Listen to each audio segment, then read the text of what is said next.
السلام علیک یا حجت الله فی ارضه. السلام علیک یا عین الله فی خلقه. السلام علیک یا نور الله الذی یهتدی به المهتدون و یفرج به عن المؤمنین. السلام علیک ایها المهذب الخائف. السلام علیک ایها الولی المحسن. السلام علیکم ورحمۃ اللہ وبرکاتہ۔ لیلۃ القدر اسپیشل کے ساتھ آپ کی خدمت میں حاضر ہوں۔ اب جب کہ ہم لیلۃ القدر کی تیاریوں میں اور اعمال میں مصروف ہیں، ایک دو باتیں جن کا جان لینا بہت ضروری ہے۔ لیلۃ القدر عموماً ہم میں سے سبھی لوگ الحمدللہ جاگ کر گزارنے کی کوشش کرتے ہیں، شب بیداری ہوتی ہے اور بڑا خاص اہتمام ہوتا ہے مساجد میں، گھروں میں، مرد، خواتین، بچے سب اس اہتمام کے ساتھ اس رات کو جاگ کر گزارنے کی کوشش کرتے ہیں۔ لیکن دو باتیں جو آپ کے سامنے انشاءاللہ تعالیٰ آج عرض کرنا چاہتا ہوں۔ پہلی بات تو یہ ہے کہ لیلۃ القدر میں اعمال کرتے ہوئے، شب بیداری کرتے ہوئے، جاگتے ہوئے اور ذکر، اذکار، عبادت، مناجات اور نماز میں مصروف ہوتے ہوئے ایک بات ہمیں ذہن میں رکھنی ہے کہ شب قدر جاگ کر گزارنے کی نہیں بلکہ جاگ جانے کی رات ہے۔ اس رات کا سب سے بڑا عمل اس رات کو جاگ کر گزارنا نہیں ہے بلکہ اس رات میں جاگ جانا ہے۔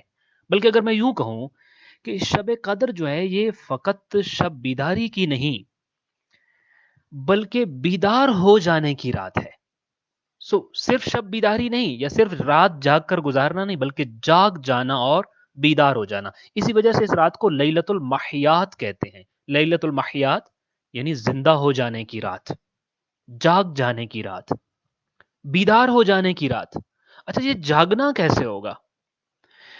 مثلا اگر میں ہی آج رات سے چاہتا ہوں کہ میں آج سے بیدار ہو جاؤں، آج سے جاگ جاؤں، تو یہ جاگ جانے کا پروسیس کیسے ہوگا، یہ عمل کیسے ہوگا؟ امیر المومنین علیہ الصلوۃ والسلام کا ایک فرمان ہے جس سے ہم اس موقع پہ بھی استفادہ کر سکتے ہیں، اگرچہ وہ خاص طور پر اس موقع کے لیے نہیں کہا گیا، مگر جن جن مواقع پہ اس کی توضیح و تشریح کام آتی ہے اور متوجہ کرتی ہے ان میں سے ایک موقع بھی ہے۔ امیر المومنین علیہ الصلوۃ والسلام نے فرمایا تھا کہ الناس نیام اذا ماتوا انتبہوا، کہ لوگ سوئے ہوئے ہیں، جب مر جائیں گے تو جاگ جائیں گے۔ تو گویا امیر المومنین علیہ الصلوۃ والسلام نے ایک فارمولہ یہ بتایا ہے کہ جاگ جانے کے لیے مرنا ضروری ہے۔ جب تک مریں گے نہیں تب تک جاگ نہیں سکتے ہیں۔ لوگ سوئے ہوئے ہیں، جب مر جائیں گے تو جاگ جائیں گے۔ لہٰذا اگر آپ جاگنا چاہتے ہیں، اگر ہم جاگنا چاہتے ہیں، اگر ہم بیدار ہونا چاہتے ہیں آج کی رات میں، چونکہ آج کی رات جاگنے کی رات، بیدار ہونے کی رات، زندہ ہونے کی رات ہے، تو اگر ہم یہ چاہتے ہیں تو پھر آج سے ہمیں اپنے نفس کو، اپنی میں کو اور اپنی انا کو مارنا ہوگا تاکہ ہم جاگ سکیں اور بیدار ہو سکیں۔ آج کی رات اپنے نفس کو مار دینے کی رات ہے۔ آج کی رات اپنے نفس کو مغلوب کر دینے، اپنی انا کو ختم کر دینے اور اپنی میں کو مٹا دینے کی رات ہے۔ جنہوں نے ان تین چیزوں کو مار ڈالا ان تبہو، وہ جاگ جائیں گے۔ آج کی رات ان کی رات، آج کی رات ان کے لیے بیداری کی رات بھی ہوگی اور جاگ جانے کی رات بھی ہوگی۔ لیکن ایک بات میں بہت فرینکلی آپ سے کہوں کہ شاید یہ کام ایک رات میں نہ ہو سکے، یہ ایک پورا پروسیس ہے۔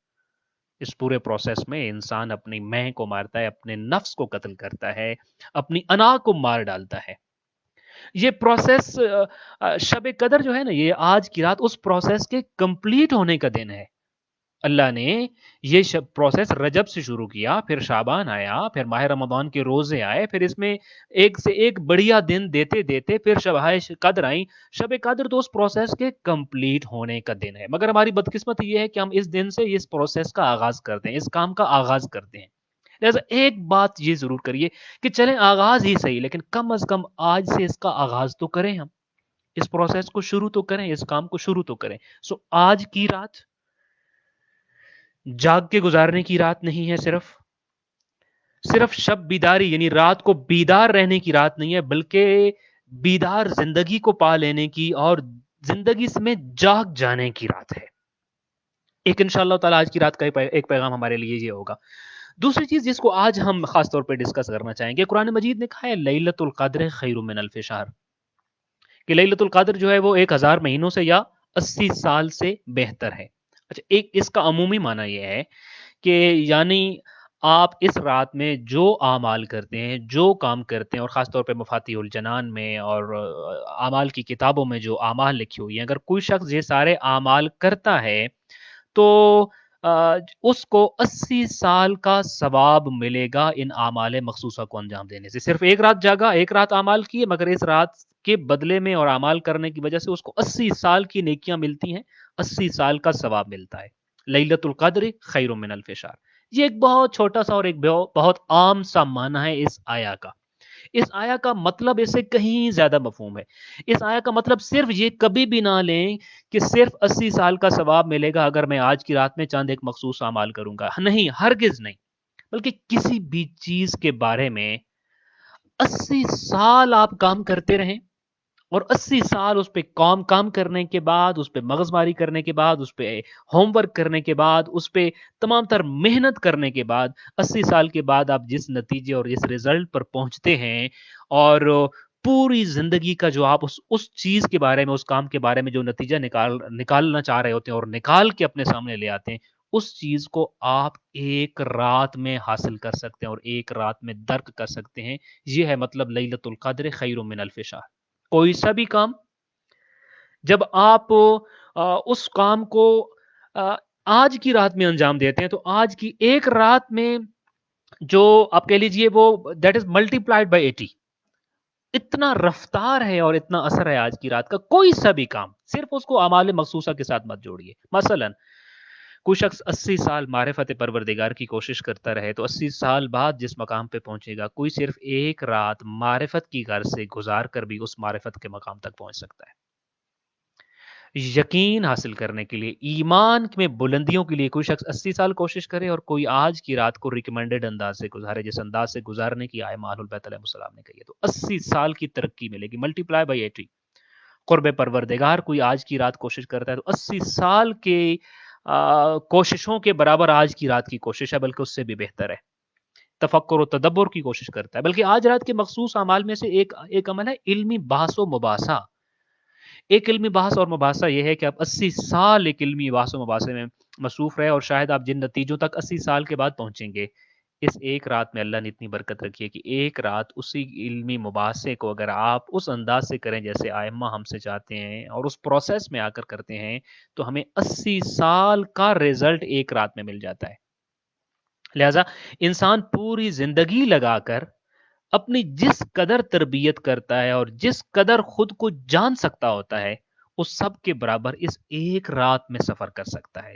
لیلۃ القدر خیر من الف شہر۔ اچھا، اب اسی کے اندر سے ایک پہلو یہ نکلتا ہے کہ ہم عموماً اس رات میں یہ کر رہے ہوتے ہیں کہ چونکہ لیلۃ القدر خیر من الف شہر، کہ آج کی رات میں جو آپ نیکی کریں گے وہ 80 سالوں میں کی گئی نیکیوں کے برابر ہوتی ہے، لہذا اس پوائنٹ کو دیکھ کر ہمیں معاشرے کے بیچارے لوگ یاد آتے ہیں اور ہم ان کو صدقہ دیتے ہیں، افطار دیتے ہیں، ان کے اوپر مالی شفقت کرتے ہیں، ان کے ساتھ جو کچھ احسان اور نیکی کر سکتے ہوتے ہیں وہ سارا کرتے ہیں۔ مگر میں یہ کہنا چاہوں گا کہ ڈونٹ فورگیٹ کہ اس وقت سب سے بڑا بیچارہ آپ خود ہیں۔ اس سے وقت سب سے بڑا بیچارہ اپنے لیے میں خود ہوں۔ ان بیچاروں کو یاد کرتے ہوئے، یہ جو بیچارہ جس کو ہم اگنور کر دیتے ہیں، اتنا بیچارہ ہے ہر موقع پہ اگنور ہو جاتا ہے، اس بیچارے کو بھی ہم نے ضرور یاد کرنا ہے۔ لہٰذا اپنے لیے آج کے دن 2 کام کرنے ہیں۔ ایک کام تو بالکل وہی جو ہم دوسرے بیچاروں کے بارے میں کر رہے ہوتے ہیں، اس کے لیے یہ کر دو، فلاں چیز دے دو، فلاں کام کر دو۔ ایک آج کی رات میں ہم نے کچھ کرنے ہیں کام، لہٰذا وہ کس کے لیے کرنے ہیں؟ اپنے لیے کرنے ہیں۔ کچھ کام آج کی رات کرنے کے ہیں، مگر کچھ ایسی چیزیں ہیں کہ جو آج کی رات ہمیں ڈونٹس میں سے کرنی ہے۔ یعنی یہ نہیں بھولنا چاہیے ہمیں کہ اگر آج کی رات کوئی گناہ چھوڑنے کا قصد کرے گا، اپنی کسی ایک نیگیٹیوٹی کو مارنے کی کوشش کرے گا، آج کی رات کسی اپنے ایک بری خصلت اور عادت کو چھوڑنے کی کوشش کرے گا تو آج کی رات اس کی 80 سال کی کوششوں جتنی بھاری اور اس کا ویٹ اتنا ہوگا اور اس کا اثر اتنا زیادہ ہوگا. لہٰذا آج کی رات میں جہاں ہم بہت سارے لوگوں کو یاد کرنے ہیں، ہمیں اپنے آپ کو اس موقع پہ ضرور لیلۃ القدر خیر من الف شہر کے ساتھ اپنے آپ کو ایڈریس کرنا ہے کہ دیکھو آج کی رات 1000 مہینوں سے بہتر یا 80 سال سے بہتر رات ہے. اب یہ طے یہ کرو کہ تم آج رات میں کون سا کام کرنا چاہتے ہو کہ that should be multiplied by 80. اور جہاں میں نے جیسے عرض کیا معاشرے کے دوسرے دھتکارے ہوئے لوگوں اور بیچارے لوگوں کو یاد کرتے ہیں، وہاں اپنی بیچارگی کو بھی ہمیں ضرور ذہن میں رکھنا ہے. اور آج کے دن میں کچھ کام کرنے ہیں اور کچھ سے رکنے کا اور کچھ سے باز رہنے کا اور کچھ سے اپنے آپ کو روک لینے کا عزم کرنا ہے کہ یہ رات ہر دو ڈائریکشن میں 80 سال کی محنتوں سے زیادہ ثمر آور بھی ہے اور مفید بھی ہے. دعا ہے خالق کائنات ہمیں آج کی رات میں کما حق ہو اس رات سے استفادہ کرنے کی کوشش کرنے کی توفیق عطا فرمائے. اور آج کی رات کے تمام ثمرات ہیں، اس کی برکات ہیں، اس کی فیوز ہیں، اس کی جتنی اللہ کی ذات کی طرف سے رحمتیں اور برکتیں نازل ہوتی ہیں آج کی رات میں، اور جتنی مغفرتیں نازل ہوتی ہیں خالق کائنات آج کی رات میں ہمیں مرحومین میں سے قرار دے، محرومین میں سے نہ قرار دے. خالق کائنات آج کی رات کے بعد ہمارا شمار ان لوگوں میں فرمائے کہ جن کو اللہ نے بخش دیا ہو اور جن کی معرفت کے درجے بلند ہو گئے ہوں، جن کی یقین کے درجے بلند ہو گئے ہیں، جن کا فکر و تدبر پاکیزہ ہو چکا ہو، جو علمی حوالے سے آج کے دن سے ایک روشن دل کے مالک ہو گئے ہوں. خالق کائنات سے دعا ہے خالق کائنات ہمیں آج کی رات کی تمام فیوز سے، تمام برکتوں سے اپنے آپ کو مستفید کرنے کی توفیق عطا فرمائے. اس ماہ مبارک میں، ماہ مبارک کے تمام اعمال، تلاوت قرآن مجید، روزے رکھنے، نماز پڑھنے، عبادت کرنے، دعا و مناجات کرنے، دوسروں کے حقوق کی ادائیگی کرنے، دوسروں کے لیے کیئر کرنے، یتیموں کا خیال رکھنے اور اپنے ملازمت پیشہ افراد کے اوپر خاص طور پر نرمی کرنے اور اپنے خاندان والوں کے ساتھ اچھا سلوک کرنے کی توفیق عطا فرمائے. اس ماہ مبارک کی تمام جتنی ریکمینڈڈ اعمال ہیں جو خطبہ شعبانیہ میں ذکر ہوئے ان تمام کو انجام دینے اور جن چیزوں سے روکا گیا ہے ان تمام چیزوں سے باز رہنے اور رکنے کی توفیق عطا فرمائے. خالق کائنات ہمیں اپنی زندگی میں واجبات پہ عمل پیرا ہونے اور محرمات سے اجتناب کرنے کی توفیق عطا فرمائے. خالق کائنات اس وقت جتنے لوگ بھی اس دعا کو سن رہے ہیں ان تمام لوگوں کی بخشش فرمائے، مغفرت فرمائے، ان کی مرحومین کی مغفرت فرمائے، ان کے گھروں میں اپنی برکتیں نازل فرمائے، اپنی رحمتیں نازل فرمائے، ان کو زمینی و آسمانی بلاؤں سے محفوظ و مامون فرمائے، ان کو تمام امتحانوں میں کامیاب و کامران فرمائے، دنیا میں زیارت قبر حسین اور آخرت میں شفاعت مادر حسین عطا فرمائے، امام زمان علیہ السلام کے آوان و انصار میں سے شمار فرمائے. اور خالق کائنات ان تمام افراد کو اس دعا پہ آمین کہہ رہے ہیں خالق کائنات حالت ایمان میں موت نصیب فرمائے. السلام علیکم ورحمۃ اللہ.